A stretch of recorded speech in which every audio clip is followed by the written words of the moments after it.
You're listening to Civic Media. You can tune into any of our live shows on any radio station across the state with the Civic Media app. Find us in your phone's app store and listen anytime, anywhere. This is your WGBW Daily News Roundup for the Talk of Green Bay, 97.9 FM and 1590 AM. For 97.9 WGBW News, I'm Lisa Hale. Amid stalled negotiations and an approaching deadline for use of a $15 million grant from the Wisconsin Department of Administration, the new Shipyard District sent an open letter to the Brown County Board of Supervisors this week, urging them to come to an agreement soon and relocate the coal piles from the banks of the Fox River to the former Pulliam Power Plant site. The letter says the coal pile sites represent the district's most significant public and mixed-use development opportunity. The Brown County Board of Supervisors recently rejected C. Rice's offer to purchase the former Pulliam Power Plant site, which is integral to the plan to move the coal piles away from the waterfront in downtown Green Bay. A Neenah police officer has been fired and accused of possession of child pornography. Police Chief Aaron Olson was given an Internet Crimes Against Children tip that identified Officer Owen Halls as a suspect. Olson turned all the information over to the Kaukauna Police Department, which then executed multiple search warrants. Halls has not been formally charged yet, but the department is recommending 2 counts of possession of child pornography. The investigation is continuing. Investigation documents issued by the Appleton Police Department to a local television station show that inappropriate conversations took place between fired Xavier High School principal Mike Mouthey and a female student. Appleton police began their investigation in November after the Diocese of Green Bay found the communications and was concerned about their content. There were over 200 emails between Mouthey and the girl. The Appleton Police Department concluded their investigation in January and filed no criminal charges. School districts around the state have referendum questions on Tuesday's ballot. 4 new Wisco school districts are asking voters to approve a capital or operational referendum. 1 is asking for both. West De Pere School is asking voters to approve a $9.925 million referendum to improve and expand the school's trade education facilities. Manitowoc is asking for a $25 million referendum to fund building maintenance and upgrades. Shiocton has 2 referendums on the ballot, one to issue $23.5 million in debt for building and facility improvements, and another for $9.1 million to fund an addition to a gymnasium. Finally, the Oshkosh Area School District is asking for a $197.8 million referendum for the construction of a new middle school and renovations at 3 elementary schools. The Waushara County Sheriff's Office has released the identity of skeletal remains discovered in the town of Leon on March 13th. They say the remains are those of 33-year-old Tiffany Schneider. Reports say she's been missing since June. The Waushara County Sheriff's Office is leading the investigation into her death. The U.S. Department of Agriculture canceled the local food purchase programs, and now Wisconsin Senator Tammy Baldwin is asking them to reverse that decision. According to a press release, the programs support Wisconsin farmers and residents by using locally grown food for schools and child care centers. Senator Baldwin says the cancellation poses extreme harm to food producers and communities at a time of uncertainty. Over 300 Wisconsin farmers participated in the state LFPA program last year, which distributed over $4 million of food. Wisconsin is joining 20 other states filing a preliminary injunction to stop the Trump administration's dismantling of the Department of Education. Attorney General Josh Kaul says dismantling the department is an attack on accessible, quality education for kids. He and the coalition assert that the announcement of the dismantling of the education department has already caused mass layoffs and delays in critical funding for state school systems. The coalition calls Trump's executive orders to close the education department illegal and unconstitutional. If you're a Coca-Cola fan, check your labels and UPCs. Coke is recalling more than 800 12-packs of canned original Coke. They could have plastic in them. The cans were manufactured in Milwaukee by the Reyes Coca-Cola Bottling Company and were distributed here in Wisconsin and Illinois. Check online to see if the cans you have are included in the recall.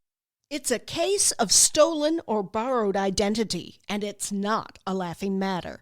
Joanne Krulatz explains. A Wisconsin comedian says criminals are using his name and face in their scams. Fox 6 Milwaukee reports that Charlie Barron's, known for his routines and online videos with a lighthearted take on Wisconsin life, has been trying to stop people using his identity to trick people out of money. In one case, a woman was scammed for $500, supposedly to get backstage access to one of his shows. Barron says the character he plays online might ask you for a ride to Culver's or Brandy Old Fashioned, but not money. He also is worried about people using AI to fake his likeness in a scam, saying there's more regulations to make a bratwurst than to use AI. I'm Lisa Hale, 97.9 WGBW News. For news anytime, log on to WGBW.FM. Baseball gets underway. Hi, I'm Mike Clemens with sports. It's the Brewers and the Yankees in the Bronx. Carlos Rodon, who was with the White Sox and then the Giants, on the mound today for the first time as a Yankee against the Brewers' Freddie Peralta. Manager Pat Murphy says it was a rough spring training for the Crew's pitching staff. We did have a ton of injuries. 7 of our top 13 pitchers will not be going to New York. And then that's disturbing. That's difficult and hard to deal with, but that's what it is right now. We hope to get some of those guys back. There's one that's maybe 2, 7. The other 7 will be back at some point, and that's what's crucial for us. NBA, the Bucks losing by 10 last night in Denver, 127-117 to the Nuggets. Yeah, I thought when we lost the game, I told our coaches we had to make about 4 to 5 more threes than them tonight, and I thought if we did that, we would win the game, and I think it was a dead heat, right? So that might have been the difference. That's Bucks head coach Doc Rivers with Sports on Mike Clemens. On your entertainment beat, I'm Pete Schwaba. Fans of Bruce Springsteen are anxiously awaiting the release of the new biopic about the boss, Deliver Me From Nowhere, which covers the time in the rock icon's life when he took a break from the E Street Band and made his Nebraska album. Sources say filming has wrapped. Jeremy Allen White plays the role of Springsteen, but another actor really hit home with the boss. British actor Stephen Graham plays Springsteen's father, Douglas Dutch Springsteen. Graham appeared on the Soundtracking podcast where he said after visiting the set, Springsteen sent him the most beautiful text he'd ever received. The text from Springsteen thanked the Adolescence actor for portraying his father so well and bringing back that memory, adding that it was better than any award he could ever receive. Graham said Springsteen is an icon and that the text from him made him cry. You could try to find a cooler guy than Bruce Springsteen, but you would not be successful. Another record at Netflix falls thanks to a new release. The show Adolescence has already become one of the biggest success stories at the streamer. Crime drama is about a 13-year-old boy accused of killing a girl at his school set in the UK. It's now the most watched series after pulling in 66 million viewers in less than 2 weeks. Tax incentives for filmmakers is an issue here in Wisconsin, and if Rob Lowe were to weigh in, he would probably say do everything you can to pass them. The difference is the Outsiders actor would rather they did the same thing in California, where they have no incentives for filmmakers other than proximity to studios, equipment, and talent. On a recent episode of his podcast, Lowe said all the city officials in Los Angeles that allowed production to leave the area should be fired. But if they have to leave, I hope they come to Wisconsin. Tom Hanks and Tim Allen are back as Woody and Buzz in a new Toy Story, but it might not be like the previous films. Pixar Studios says the 5th installment might surprise people and have them asking, is this really a Toy Story film? Not sure what to make of that. Pixar reps have emphasized there have been 4 films and they need to find ways to keep the franchise interesting. Toy Story 5 is expected to hit theaters sometime in 2026. I don't know that cast is all that important to Marvel fans because they'd probably go to the movies anyway. But having said that, the studio has released the names of the cast of the Avengers Doomsday. Chris Hemsworth and Anthony Mackie are back, and joining them in the cast will be Paul Rudd, Tom Hiddleston, and Sebastian Stan. Doomsday is expected to hit theaters May 1st of 2026. For more showbiz fun, tune into Nightlight with me, Pete Schwaba, weeknights from 6 to 8 p.m. on the Civic Media Radio Network.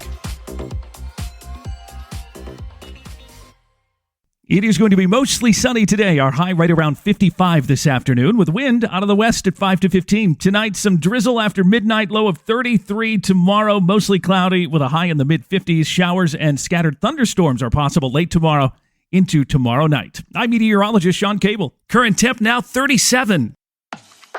That's your WGBW Daily News Roundup from Civic Media. Subscribe to this podcast on Spotify, Apple, or wherever you find your podcasts. Find more news at WGBW.FM. The national news cycle never stops, but it can be hard to find news about your local community. Civic Media is dedicated to providing quality local and state news coverage across Wisconsin. With the Civic Media app, you can get notifications about local stories that matter to you and your community. Find the free Civic Media app in your phone's app store and choose notifications from the menu to tell us what kind of news you want to hear about.